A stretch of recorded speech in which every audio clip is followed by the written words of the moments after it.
babalik sa rin. Ini-slice ko lang yung chicken. Ang gamit ko ay chicken ay breast. May mabibili kayo sa market na giniling na.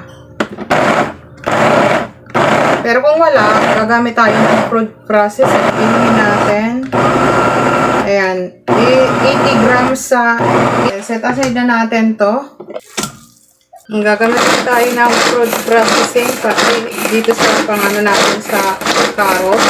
Para hindi na tayo mahirapan maghiwa-hiwa ng maliliit.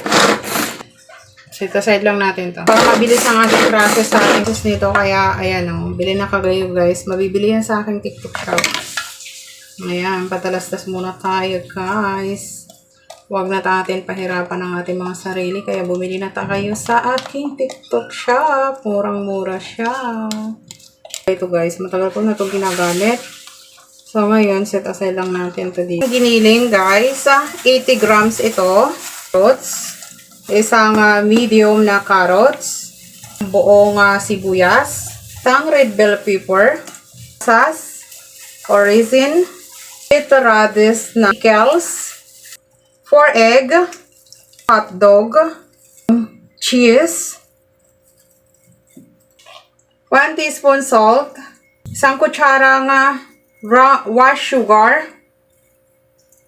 kutsara na milk, optional yan, pwedeng tubig ilagay nyo, 1 teaspoon na paminta, isang kutsara garlic powder, breadcrumbs. Then, mix lang natin to all combine lahat ng ingredients. Dapat dito sa embutido ay medyo basa siya. Huwag na mix until to ma-mix lahat. Tayo ng seasonings. Mga 2 tablespoon na seasonings. Then, liquid seasonings mag-add din tayo guys. Tayo ng paprika. Extra taste lang yan. Optional mga yan. Sa dahon ng saging ko ilalagay ito. Set aside muna natin dahil idadarang ko muna sa apoy yung dahon ng saging. So, gagamit tayo ng dahon ng saging.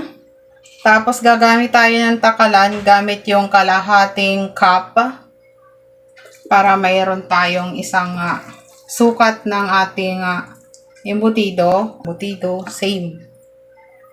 So, ngayon, i-flat lang natin siya. Kasi flat lang natin ng ganyan. Tapos, gagamit tayo ng hotdog. Tapos, cheese. Ganyanin natin.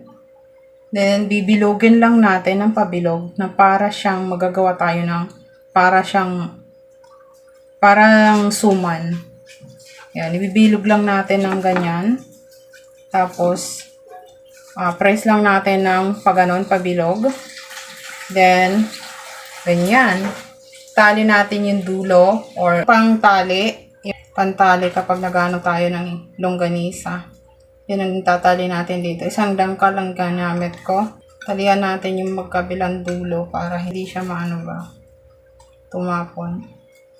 Huwag natin yung aalsa or lalaki pa siya dahil nga yung meat at saka yung atin nilagay ng mga ingredients dyan.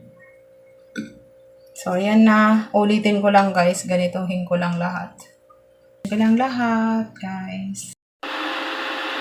Steam na natin to. Yung nagawa ko lahat guys, madami din. Tayo ng chicken. Then, steam na natin to.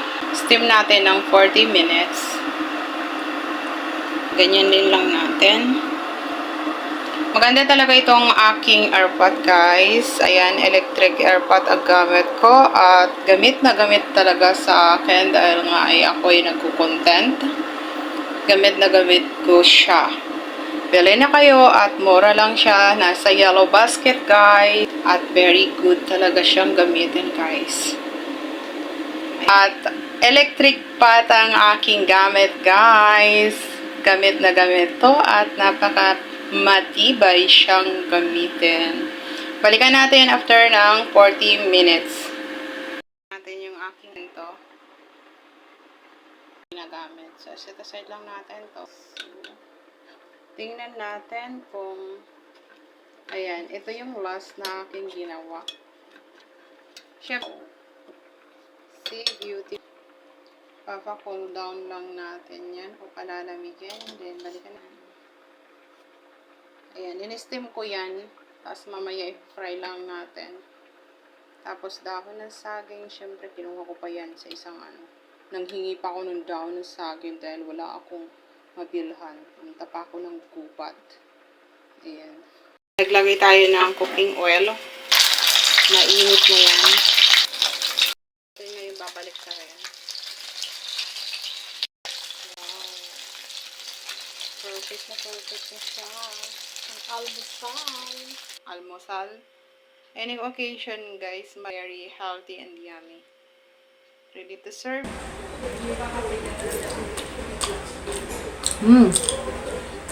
Sarap. Nalalasahan ko yung pickles. Tapos yung mga nasa loob niya. Sarap. Yummy. Delicious, guys. Magugustuhan to ng mga bata.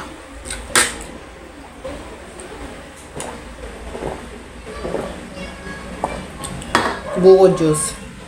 Thank you guys for watching. Please subscribe to my YouTube channel and follow my Facebook page. If you buy something, please click the yellow basket in my TikTok shop. Bye guys. Thank you. Follow in my Instagram, guys.